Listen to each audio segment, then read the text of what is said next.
Well, hey everybody, welcome to the Spitfire podcast. This is our very first one that we're doing here at the 332nd AEW. I'm Chief Master Sgt. Dennis Fuselier, and today I've got one of our crew chiefs with us, Kristin Lyons, Senior Airman type. I met Kristin out on the flight line one day when I was spending time with Airmen on a Saturday, which everybody knows I love to do. And I was just compelled by her story, and I wanted to invite her to this first podcast to spend a little bit of time with me. So welcome, Kristin. I appreciate you coming and do this with me. First off, why don't you just tell me a little bit about yourself? Where are you from? So I'm from Tennessee. I grew up in a small town called Cumberland Gap, and then lived outside of Knoxville right before I joined. Awesome. Did you come from a military family? No, I'm actually the first to join in my military, so I had no idea what I was getting myself into. But ever since I joined, I have family members following in my footsteps. Oh, that's awesome. What made you join the Air Force? So I joined because I didn't want to get stuck in Tennessee all my life. I wanted to travel, see the world. Also, I couldn't really pay for college all by myself. I didn't think I'd be able to afford it. So that's the main reason why I joined. Oh, that's awesome. And now where are you stationed at besides here in this wing? I'm stationed in Mountain Home, Idaho. Yeah. Joining the Air Force to see the world that took you to Idaho. What a beautiful state, by the way. It is. The first time on the West Coast. So where are you from? So I was born and raised in California, Oceanside, California. My father was a Marine stationed at Camp Pendleton, and we moved overseas when I was 10 to Manama, Bahrain, off the coast of Saudi Arabia. And then we moved to Addis Ababa, Ethiopia for a couple years, so I spent my teenage years in Africa. My father was a Marine for the ambassador, Marine security guard for the ambassador. After that, we moved to Albany, Georgia, where he spent his last 2 years and then retired, and then we moved to Oregon. So kind of hard to claim one place. I love being a California boy because I love to surf. But I actually enjoy the Northwest tremendously. So Oregon, I was very fortunate to start high school in Oregon. I got there at the end of my freshman year, and then I was able to finish all my other years in one high school, which, as a military brat, that was pretty amazing. So I claim everywhere. Yeah. And what made you want to join? Oh, that's a good question. I said I would never join the Air Force. I would never join the military at all. So I come from a very, very, very strong military background. My dad has 7 brothers, and 6 of them served in the armed services. 1 Navy, 2 Army, the rest Marines. My grandfather was an Air Force officer. And so I didn't want to join the military. And I didn't want to join the military because I had moved around a lot as a child, and even though those were great experiences, I didn't want to do that. I wanted to settle down somewhere, but I found myself quickly going down the wrong path after high school. I was getting into some trouble, doing some really dumb things, and so I went down to the recruiter's office and slid an application across the desk. The funny thing is well, it's not funny. I couldn't join. I was actually in a lot of trouble at the time and didn't realize that hadn't caught up to me yet, so the Air Force said, sorry, can't take you. And that's when I first realized I have something called determination in me. Oh. Once the Air Force told me, no, we can't take you, I was determined to join the Air Force.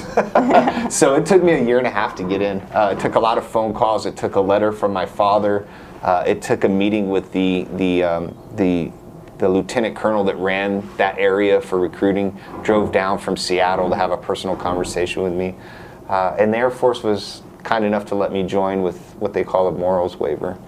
I couldn't have a security clearance for my first 1.5 years in the Air Force. It was pretty, so it was pretty rough because I wasn't like everybody else.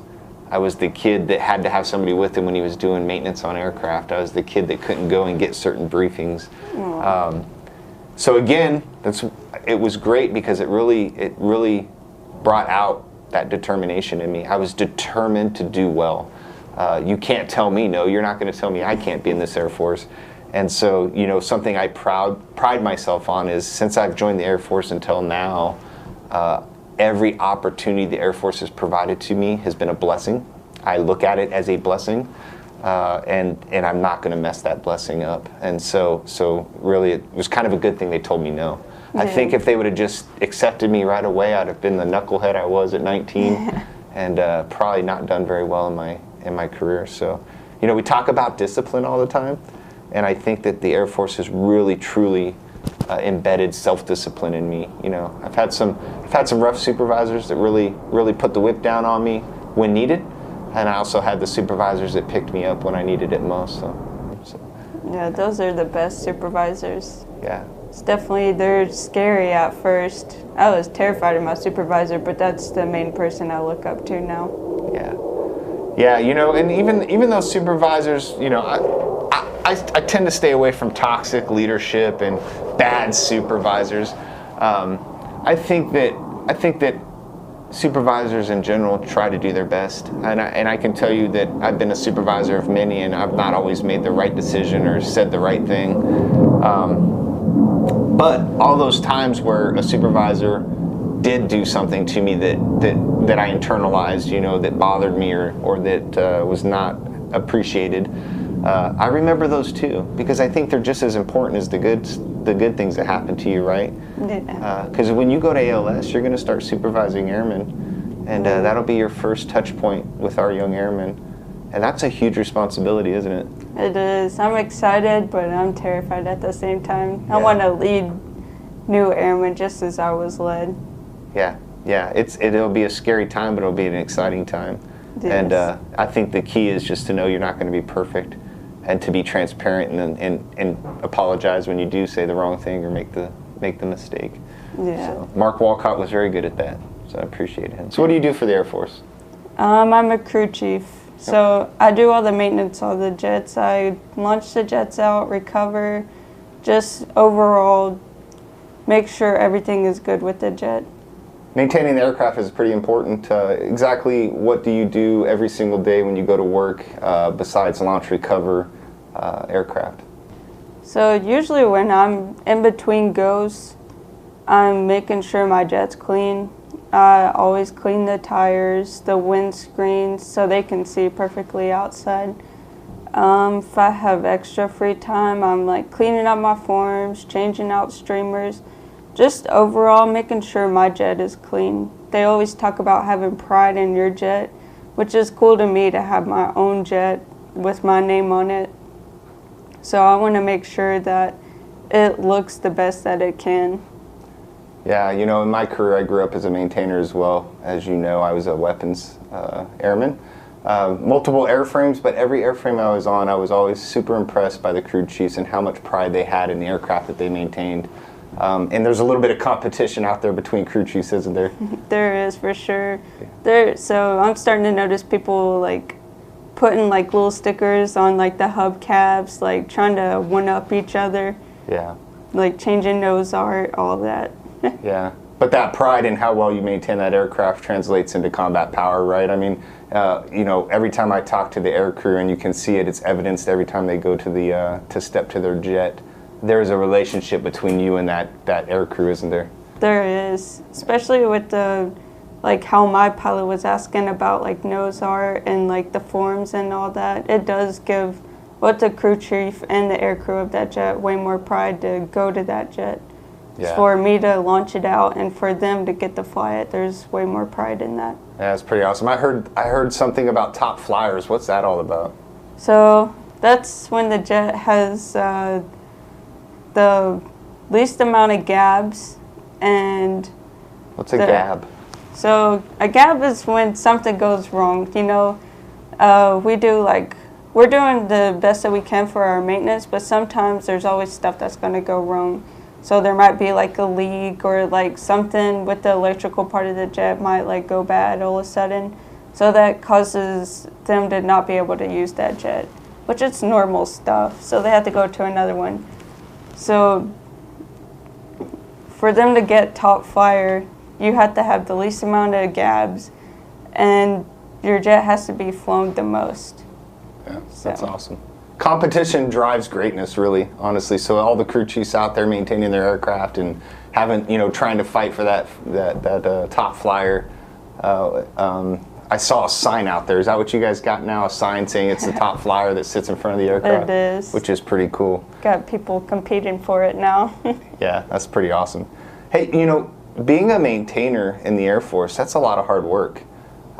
Did you see yourself coming in the Air Force to be a maintainer, or did you have an idea of what you wanted to do that was different than that? So when I was first joining, I wanted to be medical.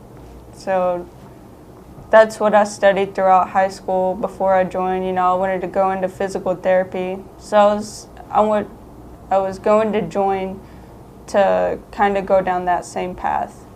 But then my recruiter was telling me that it's hard to get into medical and all this other stuff. And I was like, all right, well, I want a job that travels a lot and that's more hands-on. So I like to stay busy. And so he kind of tricked me. He was like telling me like I'd get to fly with the jets and all this other stuff, which that was cool to me just to be around jets. So I was like, all right, I'll take this. And then I got to tech school and learned it was more about mechanics. I was terrified because I've never touched tools all my life, but I don't regret it at all. I wouldn't change it for anything. That's awesome. So you've been doing this for about 3 years now. Tell me what being a maintainer means to you in our Air Force. For me, it's all about having the people around you to help. Like how I said I was less confident in being a mechanic. It's about having those type of people to give you the knowledge that they have and to show you like the right way to do things. And you're overall just working together just to get like a jet up in the air, a car, just anything in general. Like it's something you can't do alone. Yeah. There's some people call it cliques, but really maintainers, that's a tribe, isn't it? It's a family. The 20-something years that I was a maintainer, my fondest memories and the people that were there for me when I needed them most were my maintainer friends, peers, supervisors. It's a unique world to live in. It's a very hard world. Tell me what your daily hours are like being a maintainer, making sure that the wing here has the combat air power needed to do the mission. So are you asking like... The hours. What are your hours like? So it's changed a lot because of the flying hours changing. But it's mostly all of us going out there, making sure we have all the stuff to get the jet up in the air. And then whenever they come down, we're all helping each other out, like recovering and BPO and all that. And then in between times, it's the family, like joking together, just like playing cards, anything. Just really getting that bond of us all together. Yeah, long hours. You really get to know each other very well. So yeah. It's a pretty unique tribe. Hey, so I know you said before you came in the Air Force you were looking at doing physical therapy, kind of found your way into this maintainer world. Do you see yourself doing this long term? Do you see yourself serving 4 to 6 years and separating? What's your goals? I can see myself doing this long term. For it to be my overall like career, I'm not too sure of just yet, but I can see myself staying and building my way up and just overall trying to make change in the field if I can. Yeah, that's awesome. Hey, I know, I have no doubt if you stick around this Air Force, you're going to do great things. And even if you decide to separate after your first term, thank you for your service. I've got a question that I'd love to ask you and get your insight on. What are the things that you appreciate about the Air Force, the leadership, that would make you stay and want to serve 20 years? I know for my leadership, they're the main ones that bring in that family bond that we have with each other. So if I were to ever become a leader, I want to bring that upon the people too, just overall. Yeah, for sure. I know, being a maintainer, nothing hurt more than working an 8, 12-hour day just to have somebody come back behind me and tell me I didn't do it exactly right. QA is very important for what we do because it makes sure we're doing quality maintenance. Yes. I don't think any QA inspector, they're just like us. They're maintainers. I don't think any QA inspector wants to go out and fail anybody. It's hard on their side too. Yeah. So yeah, you're right. Leadership, protecting airmen is important. Knowing that there's trust in that relationship is very important. I think when you have trust with your leadership, when they do have to be hard on you or correct behaviors, I think you tend to take that a little bit easier. It softens the blow a little bit because you know it comes from love. You know, General Kunkel and I hosted Janine Saijon the other night, and she talked about her brother Lance P. Saijon, who earned the Medal of Honor in Vietnam. And one of the things she talked about is if you do things from the place of love, it can never be wrong. And so I think your leadership taking care of you, and you know they're taking care of you, is showing you guys love. Exactly. And so they can never go wrong with that. I appreciate that. Hey, where do you see yourself in 10 years? So for now, I see myself definitely being a leader, like how we were talking for this job. I don't see many women 7 levels because I'm sure they're probably off somewhere else at a different base. I definitely want to be changed for that. From where I'm seeing, I want to be a 7 level. I want to be like the flight chief if I have to. One day maybe a first shirt. Just somewhere in the leadership, just to show the very few women that do come in that, you know, they can do just as good as well. One of the things you always hear me talk about is equality and providing everybody the opportunity to meet their full potential in our Air Force. So no doubt you're gonna obtain those goals that you have set for yourself in the next 10 years. Kind of a hard question for you, being a female in maintenance. There are very few of you out there. Do you find that to be hard, or do you find yourself fitting in very easily into the tribe? So when I was new, it was definitely hard. I was terrified. Like I said, I've never touched tools, so I was like, what are all these guys going to think of me? Like, I'm going to be taken as a joke. And so I was terrified, but with that family bond that we have, they can tell when I get like hard on myself or down on myself about doing maintenance, and they're really good about like joking around and like showing me that like I'm actually not as bad as I tell myself that I am. So they make me feel like I feel right in every day. That's awesome. Yeah, one of the teammates, no matter what. That's great. You know, we've always got room to grow in our Air Force, and I think we're doing great things. You know, we have our first female Chief Master Sergeant of the Air Force, Chief Master Sergeant of the Air Force, Joanne Bass, phenomenal leader in our Air Force. Hopefully one day soon she'll be here in our wing, and you'll get to meet her. I promise you to introduce you to her. And she'll talk to you about some of the things that she's gone through in her career growing up as a female. What else you got for me? So do you think you would have ever been a command chief at the wing here? Oof, that is a good question. The answer is no, I didn't think I ever would be, but yes, I wanted to be. Like I told you when I joined the Air Force, the determination I had to prove to the Air Force that the reason they needed to accept me into this Air Force is because I was a good person and I could do great things, and that drove the discipline that I had throughout my career. You know, I set lofty goals for myself because of that. And one of the goals, and you hear a lot of airmen say it, I'm going to be a chief one day. I want to be a chief one day. And it's because we look up to our chiefs. You know, I can name every chief that I've ever worked for in 25 years. That's how inspirational they've been to me. That's the impact they've had on my family and in my career. And so I wanted to be a chief. And then I wanted to be a command chief. And then I wanted to be Chief Master Sergeant of the Air Force. I think it's healthy to set lofty goals for yourself and try to obtain them. You know, at some point in our lives, you know, we talk about resiliency, and I think one of the things about resiliency is it's okay to fail. I think that the way we build resiliency isn't by sitting in a classroom and talking about resiliency. I think it's by trying, failing, and picking ourselves back up and trying again. And so, you know, there were 2 points in my career where I didn't even think I was going to make chief. And both of those situations were absolutely 100% my fault. Things that I could have controlled and did not control. And so I was okay with it, though, because I was working hard and I was doing great things and I was doing the right things. And then these 2 things just happened to happen because of me. But fortunately, the Air Force saw it fit to promote me to chief, which is, 1% of the Air Force serves as a chief. And then, of course, what do I do next? Well, I want to set myself on being a command chief. So I set my sights, 100 meters down the road at command chief.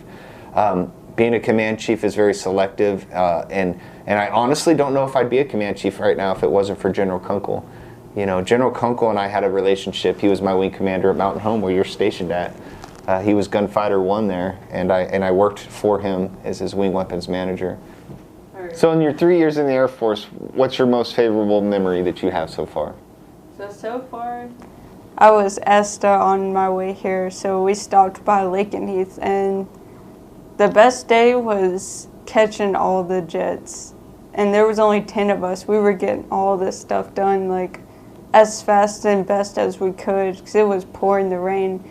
And then after all that, the day that we sent them all out to come here, this is my first deployment, my first time overseas. That was such a prideful feeling, just to send all those jets out the way that we did. That's awesome. All right. And what's, for as long as you've been in the Air Force, what is the best day that you think? I've got two that stand out to me the most. One, I was a senior airman deployed to Al Jaber Air Base in Kuwait. I was working armament back shop at the time. I was on F-16s out of Hill.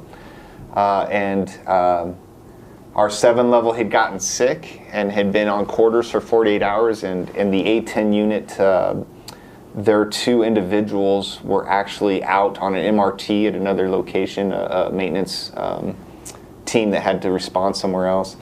And the unit came in and they had a gun that was all jammed up, and they asked if I could help work on it. And I knew nothing about A-10 guns, and if you've ever seen the gun on an A-10, it's huge. And I was so confident in myself. I was a 5 level. I knew what I was doing. And so I whipped out those TOs and I started working on that gun, and we were able to get the gun turned. The gun had to wait till the next morning when the 7 level could, sign off on that everything was done correctly. But that was a very prideful moment for me, because I'd done something that was completely outside of my responsibility, but I knew I could help out the team. And it was really neat when the morning of their commander came in and he gave me a 30 millimeter round that was all chromed out, and it was on a breech bolt, which is what carries the round through the gun.